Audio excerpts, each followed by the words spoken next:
আজিৰ পৰা ৬০-৭০ বছৰ আগতে অন্তত গাঁওখনৰ মাজেদি সোমাই গ'লে প্ৰতি ঘৰ গৃহতে সন্ধ্যা লাগিল মাত্ৰ কিবা এটা গোৱা শব্দ শুনা গৈছিল। আজি অসমীয়াৰ প্ৰতি ঘৰত কিন্তু সেইটো ব্যৱস্থা নাই। তেতিয়াহ'লে অৱনতি আমাৰ নহয় কাৰ হ'ব? ক'ব বিচৰা হৈছে কি যে নিত্য উপাসনাকণ নিজৰ ঘৰখনত লাগিব, লাগিলে চুক এটাই হওক ঈশ্বৰ উপাসনাকণ লাগিব। নামঘৰত দবাকোবটো মৰা মাত্ৰ দম দয়া দান তিনিটি কোবত থোৱা হয়। নিজকে সেইখিনি সময়ত সম্যক শ্ৰদ্ধাই এটি সন্ধ্যা, সম্যক ধাৰণাৰ সময়কণি হৈছে সন্ধ্যা। নিজকে সেইখিনি সময়ত অকণমান দমন কৰা, দয়া কৰা, দান কৰা, নিজেও ঈশ্বৰৰ নাম লোৱা, আনকো ঈশ্বৰৰ নাম ল'বলৈ কোৱা। বাহিৰত থকা চৰাই চিৰিকটিকেইটাও বোলে বাঁহলে উভতে।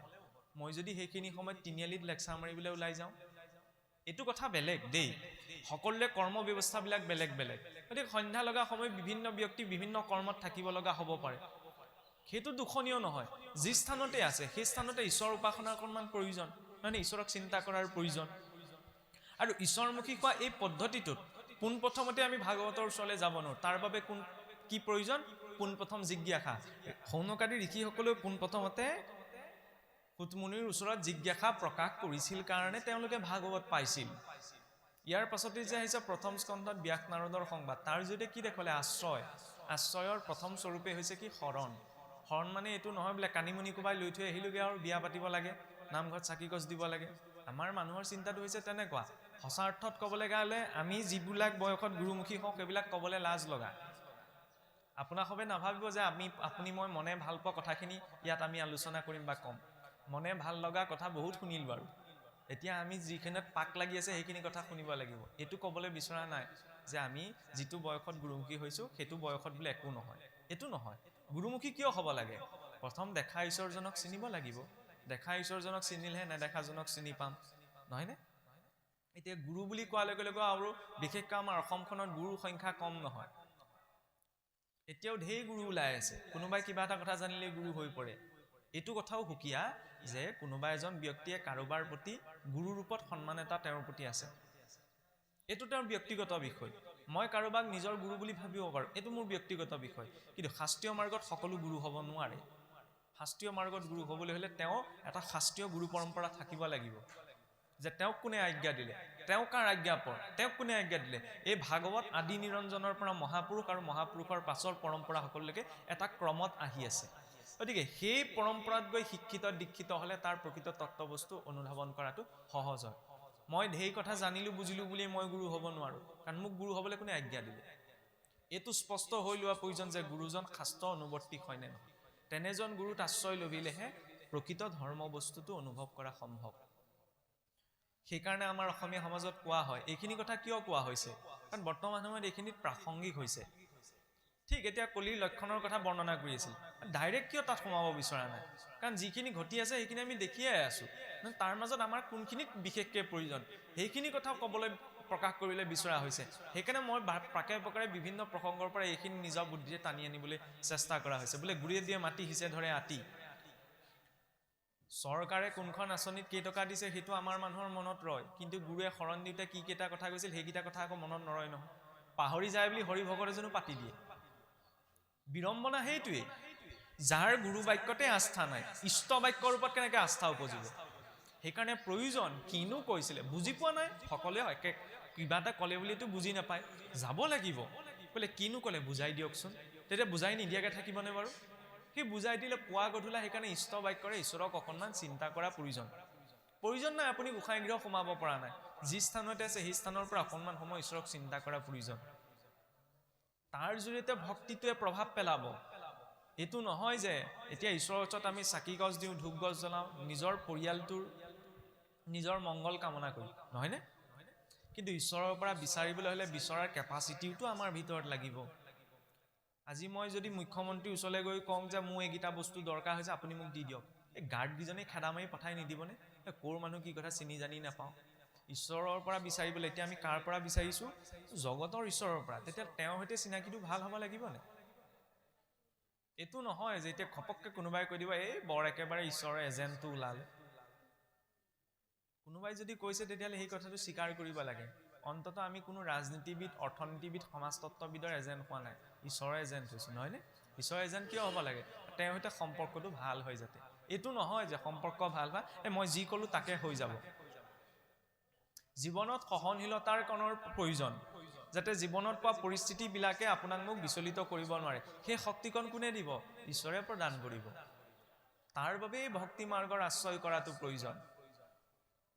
নহলে চাওকচোন, এতিয়া আজিৰ যুগটোৰ যদি কথা ক'বলৈ যোৱা নাই, এতিয়া দ্বাদশত ওলাবগে যে কি হৈছে, যে এৰিবে মৰ্যাদা নমানিবে পিতা মাতা, যে মৰ্যাদাৰ কথা প্ৰসংগ এটা দ্বাদশত আহিছে। মৰ্যাদা কাক কোৱা যায়? সনাতন হিন্দু সংস্কৃতিত দুটা বস্তুৰ আধাৰ কৰিয়ে সকলো বস্তু গ্ৰহণ কৰা হৈছে। এটা হৈছে মৰ্যাদা, এটা হৈছে সংস্কাৰ। ৰাৱণেও সীতা দেৱীক হৰণ কৰি নিব কেনেকে পাৰিলে? সীতা দেৱীৰ ইমান শক্তি আছিল যে সোঁহাতে বোলে শৰধনু দাঙি বাওঁহাতে তেওঁ মজিয়া চফা কৰিছিল, আৰু সেই শৰধনুখন কিন্তু ৰাৱণেতো উঠাব পৰা নাছিল। তেতিয়াহ'লে ইমান শক্তি থকাৰ পাছতো সীতা দেৱীক ৰাৱণে কেনেকে হৰণ কৰি নিব পাৰিলে? লক্ষ্মণে যে কৈ থৈ গৈছিল যে এই ৰেখাডাল তুমি পাৰ হৈ নাহিবা। আমি কওঁ লক্ষ্মণ ৰেখা বুলি, কিন্তু এই ৰেখাডালে কিহৰ কথা বুজাইছে? মৰ্যাদাৰ কথা। জীৱনত মৰ্যাদাত থাকি যেতিয়া সকলো কৰ্ম কৰা হয়, কোনেও বিচলিত কৰিব নোৱাৰে। কিন্তু মৰ্যাদাক লংঘন কৰি যদি গুচি যোৱা হয়, তেতিয়াহ'লে অপশক্তিয়ে হৰণ কৰি লৈ যাব। এনেকুৱা কেতিয়াবা পৰিস্থিতি আহিব পাৰে যে আমি বুজিছো যে এইটো অধৰ্ম, কিন্তু এইটো কৰিলে বোলে ঢেৰ লাভ হ'ব, তাকে দেখি আমাৰ মানুহবিলাক গুচি যায়। পিছত যেতিয়া ঠেকাটো খায়, তাৰপিছত সেই অনুতাপ কৰোঁতে বহুত দেৰি হৈ পৰেগৈ। আৰু ৰাৱণেও চাওকচোন, সীতা দেৱীক হৰণ কৰিবলৈ যাওঁতে 10টা মূৰ লৈ যোৱা নাই নহয়, ঋষিৰ ৰূপত গৈছে। গতিকে জীৱনলৈ বেয়াটো আকৰ্ষণ কৰিলে ভাল ৰূপতেই আহিব। সেইখিনি সময়ত নিজৰ ভিতৰত সন্তুলনকণ প্ৰয়োজন। শাস্ত্ৰ এইকাৰণেই পঢ়িব লাগে, শাসনত ত্ৰায়তেতি শাস্ত্ৰ, যাতে আমাক শাসনৰ মাজত ৰাখে। শাসনৰ মাজত নাথাকিলে আৰু পোহনীয়া গৰু হওক, এৰালডাল ছিঙি দিলে সি যেনি তেনি গুচি যায়। গতিকে মনটো থকা এই জীৱটোক, মনযুক্ত এই জীৱটোক শাসনৰ মাজত থাকিবলৈ এই শাস্ত্ৰীয় কথাখিনিৰ প্ৰয়োজন। দ্বিতীয়তে সংস্কাৰ। সংস্কাৰৰ ক্ষেত্ৰত চাওকচোন, জন্মনাত আমাৰ যে 4 বৰ্ণ আছে, ব্ৰাহ্মণ, ক্ষত্ৰিয়, বৈশ্য, শূদ্ৰ। এতিয়া পোনপ্ৰথমতে কথা প্ৰসংগতে কোনোবাই ভাবিব পাৰে এইবিলাক জাতিভেদৰ কথা, কিন্তু এইটো জাতিভেদ নহয়, এইটো ব্যৱস্থা। কিয় ব্যৱস্থা? ভগৱন্তই নিজেই কৈছে যে চতুৰ্বৰ্ণং ময়া সৃষ্টম গুণ কৰ্ম বিভাগস্য, গুণ কৰ্মৰ ওপৰত নিৰ্ভৰ কৰি মই 4 বৰ্ণ সৃষ্টি কৰিছোঁ। ইয়াত উচ্চ নিচ বুলি কোনো কথা নাই। কিয় উচ্চ নিচ বুলি কথা নাই? কাৰণ একে বিৰাট পুৰুষৰ পৰাই বোলে ব্ৰাহ্মণ উচ্চ মুখমাসিত বাহু ৰাজন্যকৃত উৰুতদস্য ইয়দ বস্য পদ্যাকুম শূদ্ৰ জায়ত। সেই বিৰাট পুৰুষৰ মুখৰ পৰাই বোলে ব্ৰাহ্মণৰ উৎপত্তি, বাহুৰ পৰা ক্ষত্ৰিয়, জংঘাৰ পৰা বৈশ্য, চৰণৰ পৰা শূদ্ৰ। এতিয়া আমাৰ মনলৈ পোনপ্ৰথমতে শব্দকেইটা অহাৰ লগে লগে আমি কি বুজো? উচ্চ নিচৰ কথা বুজো। কিন্তু চাওকচোন, ভগৱন্তৰ আমি ভক্তি কৰিবলৈ গ'লে পোনপ্ৰথমতে কাক চিন্তা কৰোঁ? মুখমণ্ডল চিন্তা নকৰোঁ, হাত দুখনৰ কথাও নাভাবোঁ। কাৰ কথা ভাবোঁ? চৰণৰ কথা। ভগৱন্তৰ পঞ্চচিহ্ন ক'ত আছে? চৰণত। তেতিয়াহ'লে চৰণৰ পৰা যদি শূদ্ৰৰ উৎপত্তি হৈছে, তেতিয়াহ'লে ব্ৰাহ্মণ, ক্ষত্ৰিয়, বৈশ্য, শূদ্ৰৰ মাজত উচ্চ নিচৰ ভেদভাৱ অহাৰ প্ৰসংগ আছে জানো? নাই। এই যে আমাৰ পঞ্চায়তী ব্যৱস্থা, পঞ্চায়তী ব্যৱস্থাটো ক'ৰ পৰা আৰম্ভ হৈছিল? বৈদিক কালত এখন সমাজত কিবা এটা সিদ্ধান্ত ল'বলৈ হ'লে 4টি সম্প্ৰদায়ৰ 4জনৰ আশ্ৰয় কৰা হৈছিল। ব্ৰাহ্মণসকলৰ এজন, বৈশ্যসকলৰ এজন, ক্ষত্ৰিয়সকলৰ এজন, শূদ্ৰসকলৰ এজন। তেওঁলোকৰ প্ৰমুখ সেইকেইজনৰ আধাৰত কিবা এটা সিদ্ধান্ত লৈছিল। আৰু পঞ্চমজন ক'ৰ পৰা আনিছিল বোলে? এই আদিবাসী, সন্মুখত থকা বা আশে পাশে থকা আদিবাসী মূলত যিজন জনা শুনা ব্যক্তি আছিল, তাৰ মাজৰ পৰা এজন আনি 5জন হৈছিল। আৰু তাৰ পৰা আমাৰ পঞ্চায়তী ব্যৱস্থাটো বৃদ্ধি হ'ল। তেতিয়া এই ভেদভাৱ আছিল জানো? নাই। ভেদভাৱ, এইবিলাক ভাগ বিতৰা মানুহে নিজৰ মানসিকতাত ভৰাই লোৱা কথা। এই ব্যৱস্থা কিয় দিয়া হ'ল? আজি যদি 5ম শ্ৰেণীত পঢ়ি থকা ছাত্ৰজন পোনপ্ৰথমতেই গৈ যদি 10ম শ্ৰেণীত বহি থাকে, শিক্ষকে বাৰু পাঠদান কৰিবনে? নকৰে নহয়। তাৰ পাছত যদি মই বিৰোধিতা কৰোঁ যে মোৰ লগত ভেদভাৱ কৰিছে, মোক 10ত পঢ়িবলৈ নিদিয়ে, 10মত পঢ়িবলৈ নিদিয়ে, কিন্তু মই নিজে 5মত পঢ়ি আছোঁ, তাৰ পাছৰকেইটাতো পাছ কৰিব লাগিব, নহয়নে? এইটো নহয় যে 5ম শ্ৰেণীত পঢ়ি থকা ছাত্ৰজন 10মলৈ যাব নোৱাৰে, কিন্তু যিটো পদ্ধতি দিছে সেই পদ্ধতি অনুসাৰে যাব লাগিব, নহয়নে? সেইকাৰণে কোৱা হৈছে জন্মনাত জায়তে শূদ্ৰ, জন্মতে সকলো ক্ষুদ্ৰ। ক্ষুদ্ৰ মানে কিবা এটা জাতি, এই দৃষ্টিত এই কথা কোৱা হোৱা নাই। ক্ষুদ্ৰ মানে সেই অৱস্থা যি অৱস্থাত ভাল বেয়া, শুদ্ধ অশুদ্ধ, ধৰ্ম অধৰ্ম এইখিনি বোলে বিচাৰ কৰিব পৰা নাযায়। কাৰণ জন্ম হৈ কোনেও শিকি নাহে। সংস্কাৰাত দ্বিজ উচ্চতে, সংস্কাৰী হ'লে তেওঁ দ্বিজ হয়। প্ৰথম জন্ম মাতৃগৰ্ভৰ পৰা, দ্বিতীয় জন্ম সংস্কাৰৰ জৰিয়তে। সেইবাবে চাওকচোন, মনুষ্যৰ গৰ্ভ সংস্কাৰৰ পৰা অন্ত্যেষ্টিক্ৰিয়ালৈকে আমাৰ সংস্কাৰ আছে। বেদ পাঠাত ভৱে বিপ্ৰহ, বেদাদি শাস্ত্ৰ পঠনৰ জৰিয়তে তেওঁ বিপ্ৰ হয়।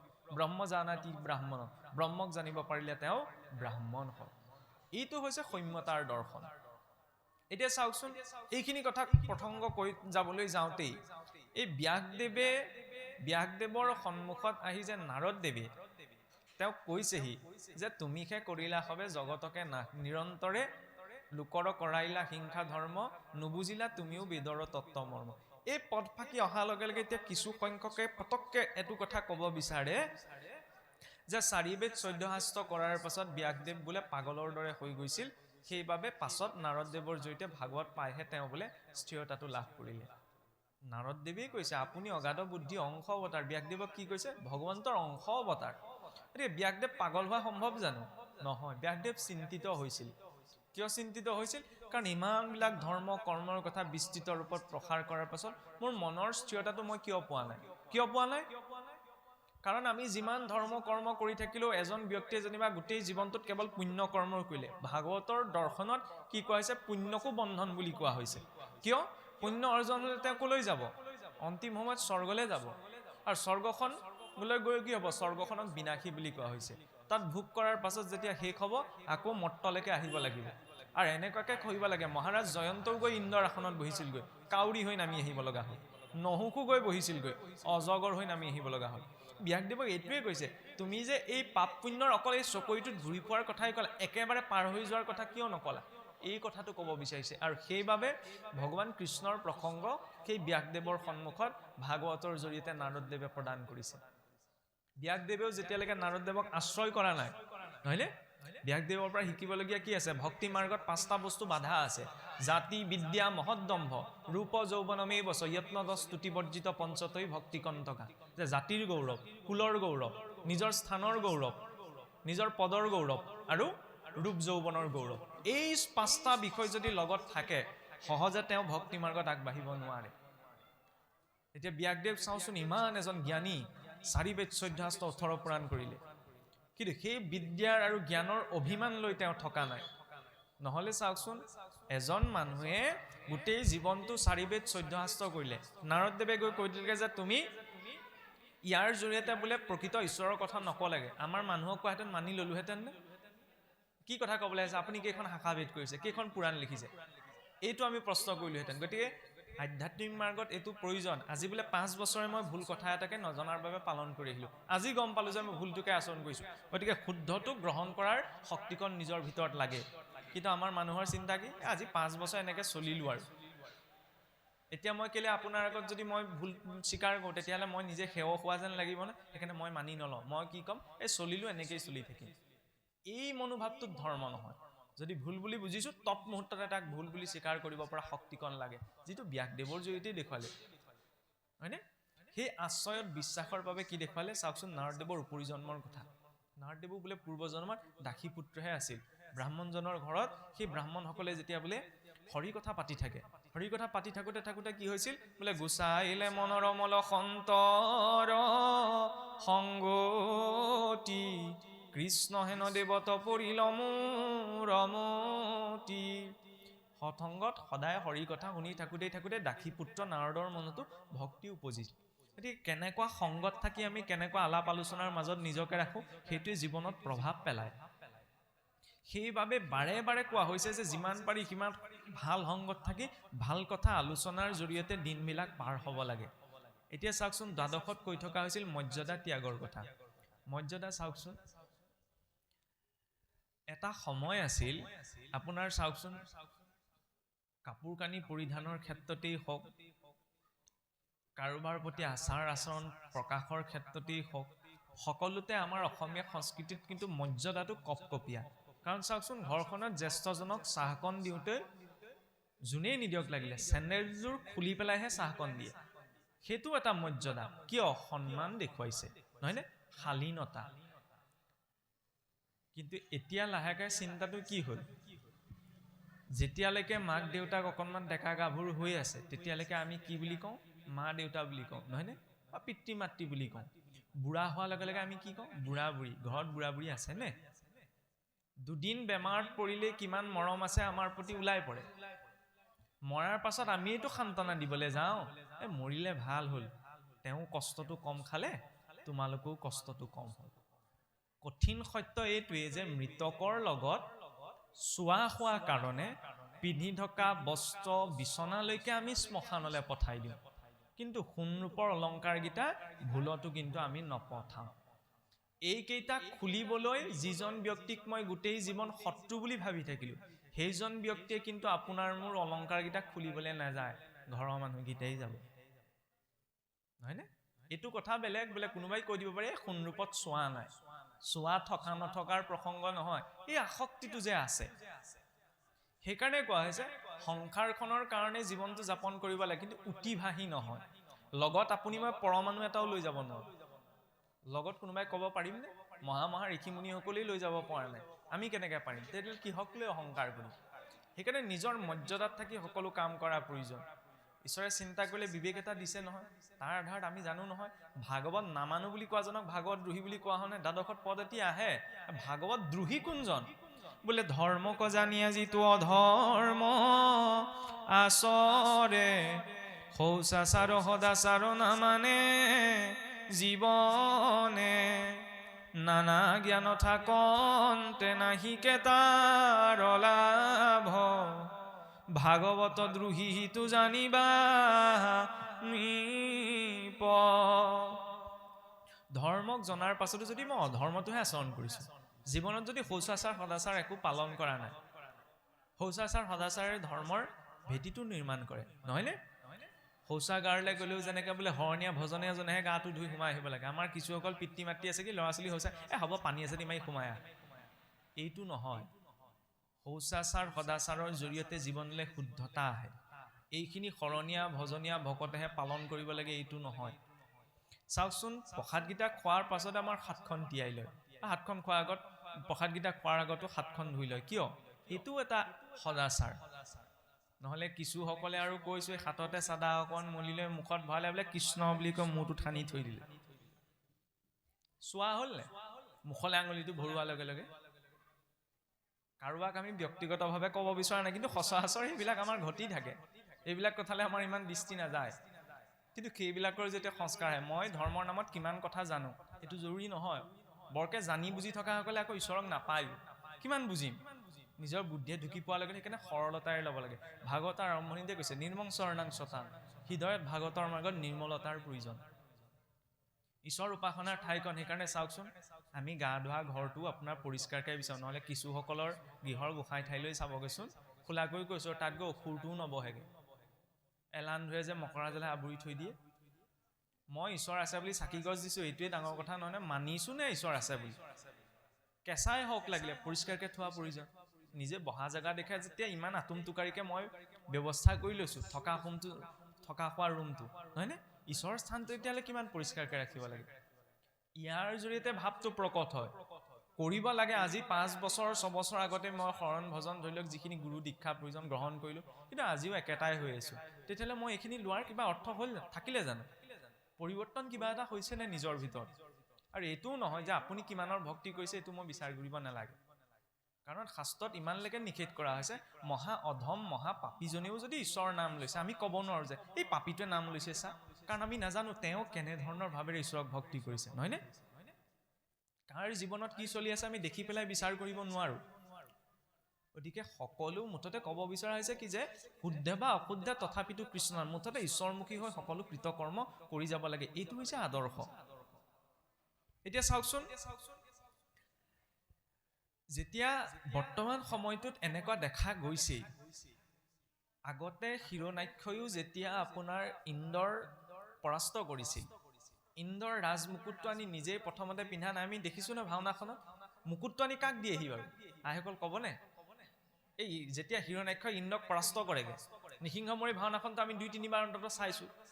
ইন্দ্ৰক যেতিয়া পৰাস্ত কৰেগৈ, আমাৰ আচলতে কি আমুকৰ পুতেকে কৃষ্ণ লৈছিল ভাল লাগিলে দেই, আমুকৰ পুতেকে অসুৰ লৈছিল ভাল লাগে, এইখিনিতে আমি থাকি যাওঁ। কি বুজাব বিচাৰিছে সেইখিনিলে আমি বৰ বেছিকৈ নাযাওঁ। হিৰণ্যাক্ষই ইন্দ্ৰক পৰাস্ত কৰি আনি মুকুটটো আনি পেলাই কাক দিছিলহি বাৰু? নিজৰ মাতৃৰ চৰণত, দিতিৰ চৰণত। দৈত্য আছিল কিন্তু ইমানকণ সংস্কাৰ তেওঁৰো আছিল, যে জীৱনত যদি কিবা এটা সফলতা পাইছে পোনপ্ৰথম কৰ্তৃত্বটো কাক দিব লাগে মাতৃগৰাকীক আৰু তাতোতকৈ ডাঙৰ অসুৰটো আজিকালি আমাৰ দেশকালত ঘূৰি ফুৰিছে নহয় যি পিতৃ মাতৃক সন্মান নকৰে বুঢ়া হোৱাৰ লগে লগে বুঢ়া বুলি জ্ঞান কৰে নিজেও কষ্ট খাইছে তাতকৈ মৰি থকাই ভাল বুলি কয় উত্তৰত থৈ আহেগে এইকেইটা সেই হিৰণ্যাক্ষতকৈ ডাঙৰ দৈত্য হয়নে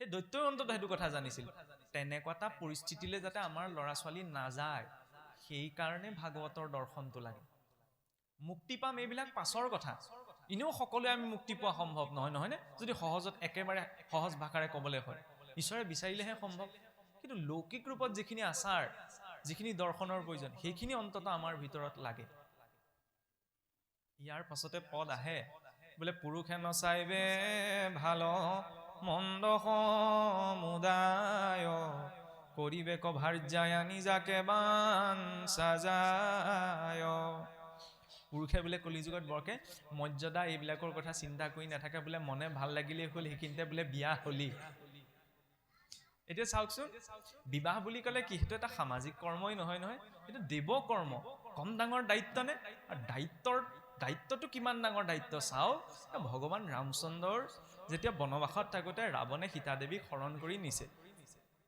হয়নে ভগৱান ৰামচন্দ্ৰই সেই সীতা দেৱীক বিচাৰি যাবলৈ 14 লাখ কিলোমিটাৰ খোজ কাঢ়ি গৈছে কিমানখিনি কষ্ট অনুভৱ কৰিছে তাত ভগৱান হৈ যোৱা নাই না এজন সাধাৰণ মনুষ্যৰ ৰূপত দেখুৱাইছে কিন্তু ভগৱান ৰামেতো গম পোৱা নাছিল যে ৰামে ৰাৱণে হৰণ কৰি নিছে তেওঁ যদি সেই চিন্তাটো এৰি 14 বছৰৰ পাছত ৰাজ্যলৈ উভতি দ্বিতীয় বিবাহো যদি কৰিলেহেঁতেন তেতিয়াহ'লে কোনেও ক'বলগীয়া নাই কোনোবাই ক'বলৈ থাকিলেহেঁতেন কাৰণ হৰণ কৰি নিলে কাৰণে দ্বিতীয় বিবাহ কৰিলে কিন্তু ইমান কষ্টৰে তেওঁ বিচাৰি গৈছেগে বিবাহ বুলি ক'লে সেইটো দায়িত্বক বুজা যায় কিছুসকলে আকৌ কয় চাওকচোন আমাৰ সমাজত প্ৰেম বোলা শব্দটোৰ বহুত ভুল ধাৰণা আছে এইখিনি কথা আচলতে আমাৰ মুখৰ পৰা শোভা নাপায় হ'লেও কৈছো আৰু বিশেষকৈ আজিৰ যুৱচামে উঠি অহা চামে প্ৰেম বুলি ক'লে কি বুজে চাওকচোন প্ৰেমৰ নিদৰ্শন কেনেকৈ দেখুৱায় বোলে 6 মাহ বছৰেকৰ মূৰত ল'ৰাটোৱে ছোৱালীজনী ভাল পালে ছোৱালীজনীয়ে ল'ৰা এটা ভাল পালে তাৰ পাছত বোলে ঘৰত সন্মতি নহয় কাৰণে আঁতৰলৈ গুচি গ'ল আঁতৰৰ পৰা থাকে সেইটোক আমাৰ মানুহে প্ৰেম বুলি ভাবে কিন্তু চাওকচোন যি পিতৃ মাতৃয়ে নেখাই নবৈ ল'ৰা ছোৱালী ডাঙৰ দীঘল কৰিলে হয়নে সেই পিতৃ মাতৃয়ে ইমানখিনি কষ্ট কৰি যে ডাঙৰ দীঘল কৰিলে সেইটোক আকৌ আমি প্ৰেম বুলি নকওঁ নহয় আমি প্ৰেম বুলি ক'লে কি ভাবি থাকো ল'ৰা ছোৱালীৰ মাজত হোৱাটোৱেই প্ৰেম তেতিয়াহ'লে আমি কি প্ৰেম কৰিলে যে পিতৃ মাতৃৰ ইমানখিনি ত্যাগক নেদেখি পেলাই সেই 6 মাহ বছৰেকত চিনাকি হোৱাৰ পাছত ঘৰখন এৰি গুচি গ'ল সেইটো তেতিয়াহ'লে মুখৰ দৰ্শন হয়নে নহয় প্ৰেম বুলি ক'লে বিবাহ বুলি ক'লে সেই দায়িত্বটোক বুজা যায় আৰু সেই দায়িত্বটো নিৰ্বাহ কৰাটোৱে হৈছে ধৰ্ম